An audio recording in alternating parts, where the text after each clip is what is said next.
The original Hunger Games trilogy introduced us to the question, real or not real? Now, this question came to represent a lot of the love that our main characters, Peeta and Katniss, had for each other. As Peeta learned to navigate his new world in all this confusion, his one anchor was Katniss, the one person he could rely on to tell him what was real and what wasn't. The question has come to be a representation of love and perseverance.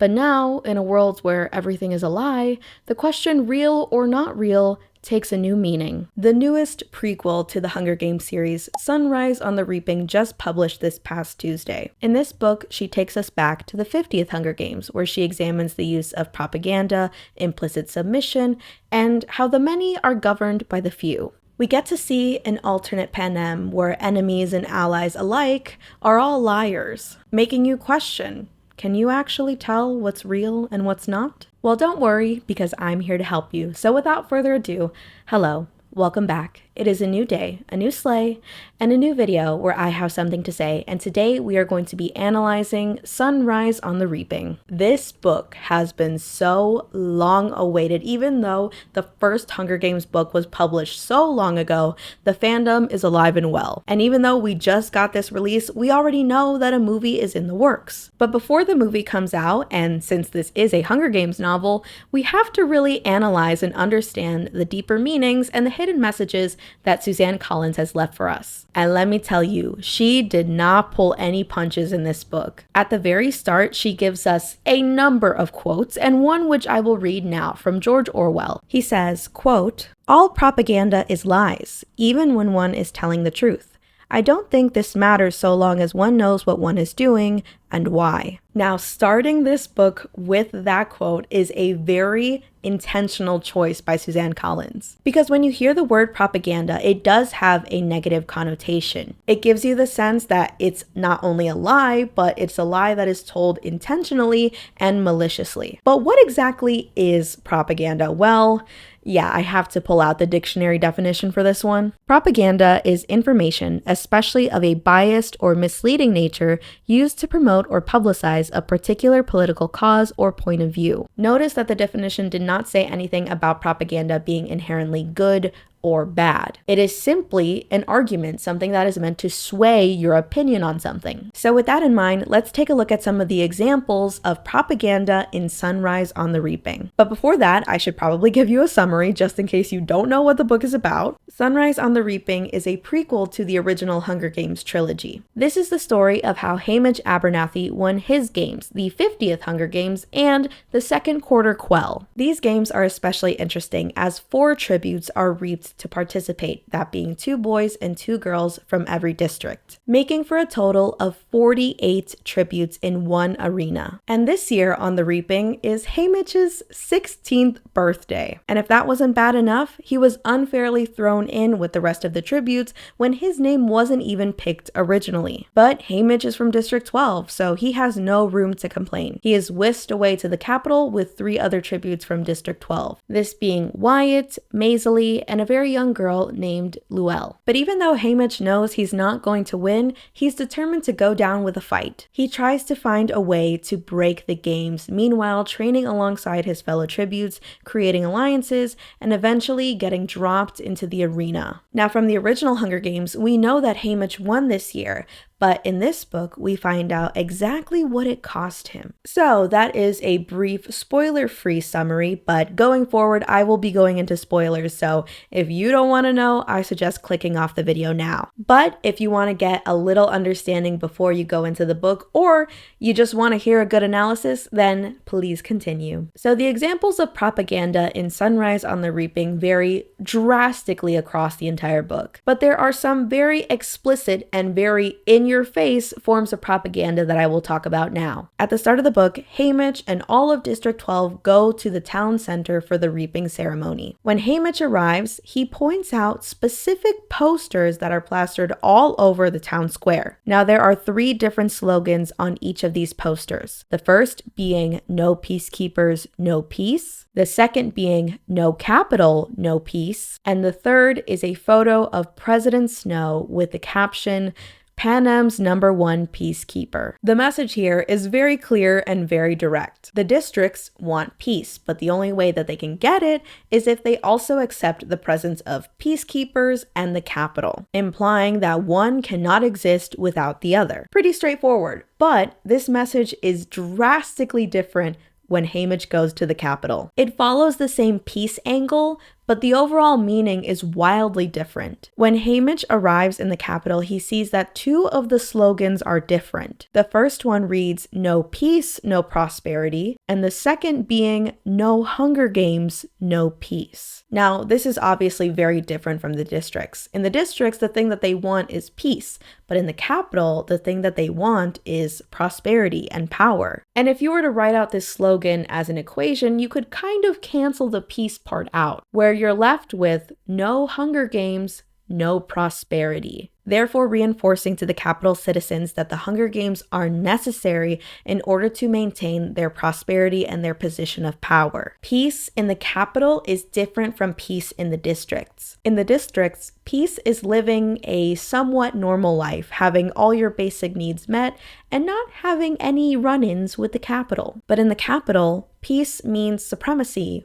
power, and never cowering at the feet of the districts ever again. Peace in the capital comes at the expense of the districts. But one thing is the same in both the districts and the capital, and that is that third poster. It's another picture of President Snow with the caption, "Panem's #1 peacekeeper." Now you might be asking yourself, why does this stay the same when the actual slogan part changes in the districts and the capital? Well, it technically does change even though it's the same image. With the context of the slogan, it takes on a different meaning. In the districts, the connotation of the word peacekeeper doesn't just mean the literal position of peacekeeper. It leans more into that secondary meaning of literally someone that maintains peace. He portrays himself as this benevolent ruler, the person that brings peace to the districts. Whereas in the capital, the role of peacekeeper is meant to take on more of that actual authority figure. In this portrayal, he is the Iron Fist. He is the protector of the capital. His portrayal here is more of the fearsome leader. But both forms of propaganda play on the respective fears of the districts and the capital citizens. These fears that we learn a lot about in The Ballad of Songbirds and Snakes from Snow's own perspective. The initial rebellion of the Dark Days had capital citizens on their knees. They were starving, destitute, and stripped down to their most primal nature as humans. And more than anything, the capital never wanted to go back to that time, and they were willing to do anything to keep it from happening again. Snow's presence now as their leader brings assurance. He is a firm but benevolent ruler and someone that they can rely on to prevent the districts from ever rebelling again. All of that is communicated in 3 posters. Crazy. Again, this is a more direct form of propaganda, very much in your face and very intentionally, but there is another form that I want to talk about now, and this is with Haymitch's character. As I already mentioned, Haymitch was not supposed to be in the Quarter Quell. When their little capital person, not Effie this time, her name is Drizella, when she picks everyone's names, she doesn't pick Haymitch. Instead, it was supposed to be a boy named Woodbine Chance. But as he was going up to the stage, he decided to make a run for it. But he didn't make it too far, and he was intercepted by peacekeepers shortly afterward. As they were trying to take him away, his mother tried desperately to cling on to her son. Haymitch's love interest, Lenore Dove, also comes to her aid and tries to pry Woodbine away from the peacekeepers. They start getting violent with her, and Haymitch decides that it's his time to jump in. Because he directly interfered with the peacekeepers, Drizella decides to pick him as the replacement for Woodbine. But they reshoot the footage of the reaping ceremony to make it seem that he was the first person to be picked. Again,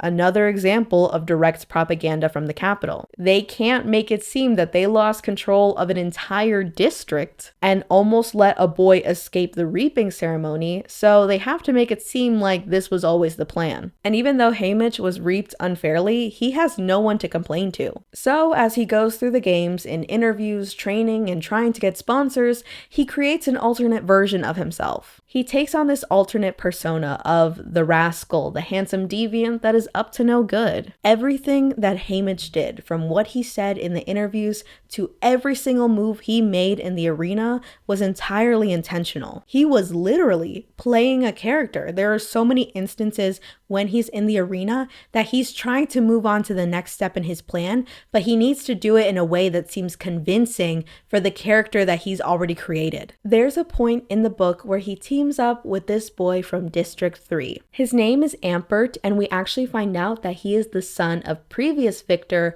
Beatty, who, you know Beatty. He is also reaped for the 75th quarter quell with Katniss and Finnick and everyone. He is the brains of every single operation. Yeah, that's his son. So Haymitch meets up with him because they have a plan to break the games. Beatty finds a way to tell Haymitch that there is a computer under the arena, essentially where the game makers are manipulating everything. It is under the arena. And because of the way that it was created, they need like an entire water tank underneath as well. So it's kind of like a layered cake where it's like arena, water tank, game makers area. So they plan to blow up the water tank, flood the computer, and break the arena. Beatty gives his son part of the explosives that they're going to use on the water tank, so Haymitch has to meet up with him. But even though that is his plan, his character, this Rascal, the person that is only looking out for himself, needs a reason to meet up with Ampert that makes sense to the Capitol. He doesn't want to give them any implication that he is acting outside of that character. So he's trying to come up with a plan and even says like, oh, well, Ampert would have information that my character would need. So that makes sense why we have to meet up with each other. But these are active choices that he is making as he's going through the games. This character that he created was made to appeal to the Capitol. First, because it would force the citizens to notice him. In an arena where there's 47 other tributes, he needed a way to stand out. Why did he want to stand out? Well, it would force the game makers to focus the cameras on him. And if everyone was watching, they couldn't control the narrative. Anything Haymitch did in those games would be broadcasted to everyone in Panem, and they could not hide anything that he was doing. Which, this idea of controlling the narrative was such a huge point in this book. At one point before the games start, Haymitch is with Plutarch Heavensbee, who you might remember from Mockingjay. He is integral to the rebellion as he's the one that is, ironically, creating propaganda to support the Mockingjay. But even though propaganda isn't the focus of Mockingjay, the book, or the movies, I think those scenes really play into what Sunrise is trying to tell us. In Sunrise, Plutarch is talking to Haymitch and says, "The games are the best propaganda we have. You tributes, you're our stars. You carry it out. But only if we control the narrative. Don't let us." So by Haymitch creating this character that the Capitol can't ignore, he has a way to control the narrative. Because Haymitch is determined to not let the Capitol use his blood to paint their posters. That's a phrase that comes up frequently throughout the book, and it just reinforces this idea of to not let the Capitol use you to push their own message. And what is this message? What is the ultimate propaganda from the Capitol? It's the Hunger Games, which leads me into my next example of propaganda. First, of course, as I already mentioned, the portrayal of the reaping ceremony in District 12. Even though Haymitch wasn't the original name that was reaped, even though there was chaos and unrest in the district, they showed none of that in the live broadcast. Drusilla specifically points out that there is a delay in the broadcast for this reason. It gives the Capitol the chance to alter any footage if something like that happens. Then, in another instance, when they're doing their little chariot parade around the Capitol, District 12 is late to the ceremony and their horses are not as well trained as the rest. The ceremony goes to complete chaos. There is a chariot crash and Luella, the 13-year-old tribute from District 12, dies in the crash. Haymitch is not only devastated by this, but he is furious. Her death was completely avoidable and only happened due to gross negligence and incompetence from the Capitol. So he hijacks one of the chariots, rides all the way up to President Snow's balcony, and presents Luella's body. Now this gesture, this open defiance and making President Snow own her death, is not broadcasted whatsoever. In the recap of the games at the end of the book, they only see this picturesque, flawless execution of the chariot parade. They cut the footage right before the crash happens. And you might be asking, well, how did nobody not say anything about District 12 not having a fourth tribute in the games? Well, they brought in a body double, this random girl from District 11 with no name and no real grasp on reality. When she's first introduced, she's essentially a robot, and the only thing she can say is, "I'm Luella McCoy and I'm from District 12. Then, in the games themselves, every single thing that Haymitch did to directly defy the Capitol is removed, taken out, or redacted in some way. When Luella's body double, who they rename Lulu, dies in Haymitch's arms, he refuses to give her body to the hovercraft. But all the footage of that event happening is completely removed. Instead, they make it seem as if Lulu died alone, with Haymitch not even anywhere near her. But it goes beyond that. They also remove a lot of the instances where Haymitch is looking out for his fellow tributes. They alter Haymitch's narrative, creating this false character arc. At first, they portray him as someone that is selfish and only really cares about himself, and then eventually turning into someone that looks out and cares for his fellow tributes. But any moments where he shows genuine kindness and empathy for his fellow tributes is completely omitted. So by the end, it feels like all of his work was for nothing. Haymitch feels completely powerless as the Capitol has effortlessly changed his entire narrative, effectively changing not only how the world saw him, but how he saw himself. It's truly heartbreaking to see all of Haymitch's hard work and efforts go to waste. He was so openly defiant, even spitting in the face of the Capitol's citizens. He scored a 1 in his training session with game makers. He blew up a water tank. He tried to blow up a secondary generator that was keeping the arena running. Every single thing he did was to break the games and ensure that there was never another sunrise on the reaping. But he failed. And it makes you wonder, why? Why was the Capitol so effective this time? Well, the answer is the secondary message of Sunrise on the Reaping, and that is implicit submission. Implicit submission refers to a behavioral pattern where you're more likely to submit to authority figures even if you're not doing so consciously. And this stems mostly from learned behaviors and other social conditioning, essentially meaning that this idea that you submit to authority is something that is reinforced over time. And we see it not only with this prequel, but also The Ballad of Songbirds and Snakes, and of course the original trilogy. What Ballad showed was that the Capitol had a complete lack of control of the games and even their own citizens. The tributes were openly rebelling against the Capitol inside and out of the arena. And at this point, by the 10th Hunger Games, even the Capitol citizens were against it. Before this book, we only had 2 instances in time to reference, that being the 10th and the 74th to 75th Hunger Games. For all intents and purposes, these are 2 opposite ends of a spectrum. Sunrise on the Reaping is our first glance at that space in between. The first example of how the districts are transitioning away from defiance to submission. And it's the first sign that the districts are becoming passive. Now, of course, there are some characters that are still very much openly against the Capitol and the Hunger Games. That being characters like Woodbine, who ran away from the Reaping, Maisley, who openly slapped Drusilla on the train, even back home in District 12 with Lenore Dove, who was arrested twice by the age of 12 for openly disrupting the reaping ceremonies. But with Haymitch, there are 2 instances where he has the opportunity to directly defy the game makers, and he doesn't. The first instance is in the training center where he's throwing knives with some of the other tributes. There's a bit of a fight, a commotion between District 1 tributes, and Haymitch realizes that he's holding a knife and standing in front of game makers. Him and the other tributes had every opportunity to use them against the other peacekeepers and game makers, and they don't. Plutarch himself is the first person to point this out and says, there are more of you here than us. Why didn't you fight back? And he's not only referencing this moment in the training center, but he's also talking to Haymitch about the original uprising in District 12. At the reaping ceremony, when the peacekeepers are trying to take Woodbine, he questions why the district didn't just rebel, why they didn't try to take down the peacekeepers. There were so many more of them than there were people from the capital. And he's not doing it in a mean way. He's not trying to patronize Haymitch.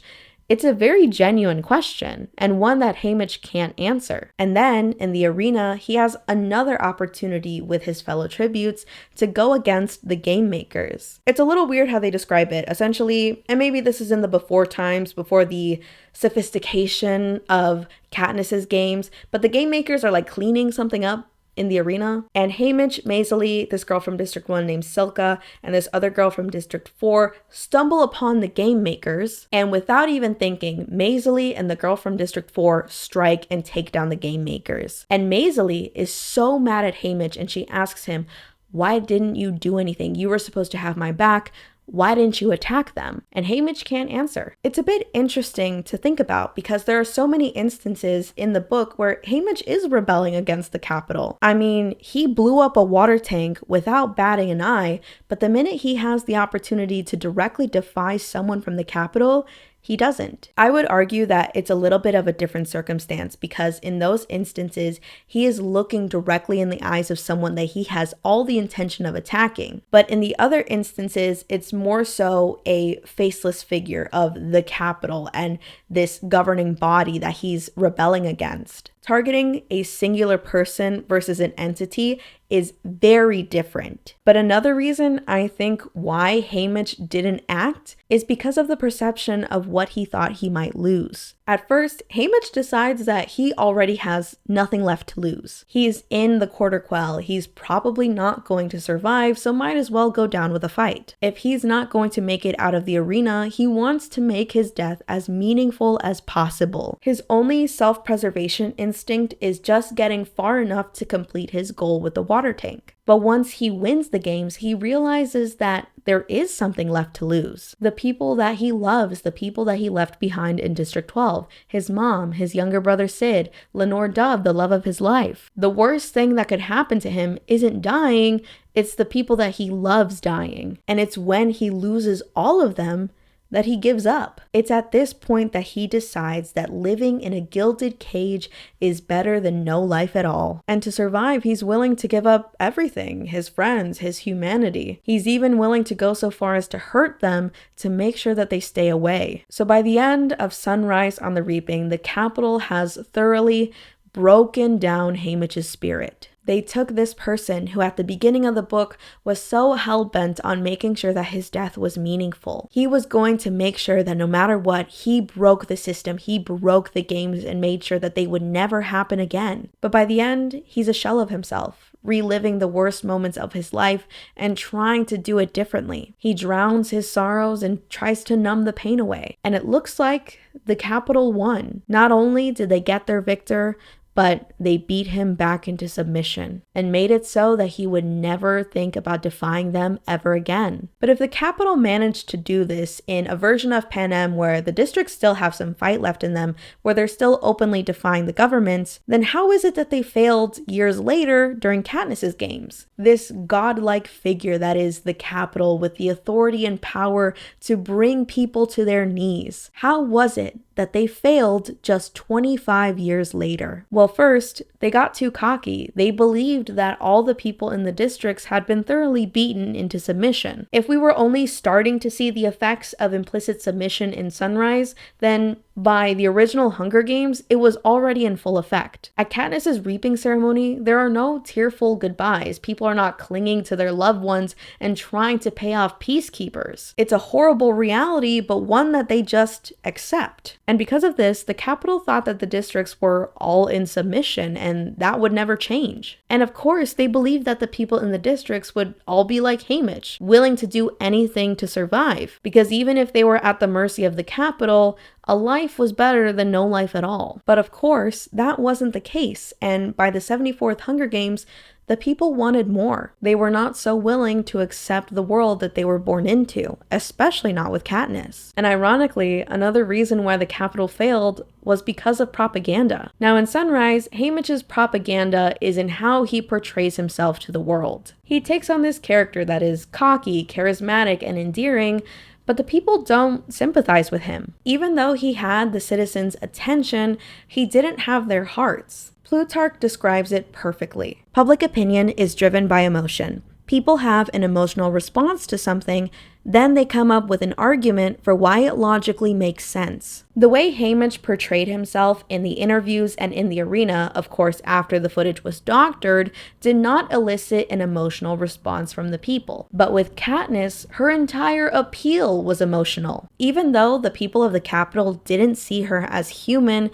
they were able to identify her human qualities. The love that she had for her sister, the love that she had for Peeta. The hopelessness and drama of it all was what made them empathize with her. It forced the Capitol to have all eyes on Katniss, so when the final scene comes and it's only her and Peeta, they have no choice but to have all eyes on her as she openly defies the Capitol and claims that they don't have to have their victor. So in a way, the Capitol kind of shot themselves in the foot, and their tried and true methods that broke down Haymitch did not break Katniss. But what does this all mean? What exactly is Sunrise on the Reaping telling us, and how does it play into the greater messages and themes of the Hunger Games series? Well, for our character Haymitch Abernathy, some things are just inevitable. Every year on his birthday, there will be another reaping, as guaranteed as the sun will rise tomorrow. He tried to stop the reaping, but he failed. The odds were just not in his favor. But his failure was not in imagining a new world for the districts. It was believing that because the sun rose yesterday and the sun rose today, that the sun will then rise tomorrow. He believed that because he failed, the districts would always fail, that there was no world in which the districts could come together and overthrow the Capitol. But as I mentioned with the George Orwell quote at the beginning of this book, all propaganda is lies, but that doesn't necessarily mean it's good or bad. I mean, in this book alone, we've seen how both the Capitol and Haymitch used it to their advantages. But what this book says about propaganda is not just about how it's created, but how and why people believe it. The way that propaganda works is by taking advantage of your perception. It exploits things like biases and human emotion. You can be susceptible to propaganda for a variety of reasons, that being your upbringing, your education, or the other social conditioning that you experience. Meaning that you believing in propaganda is only limited to what you believe is true and untrue,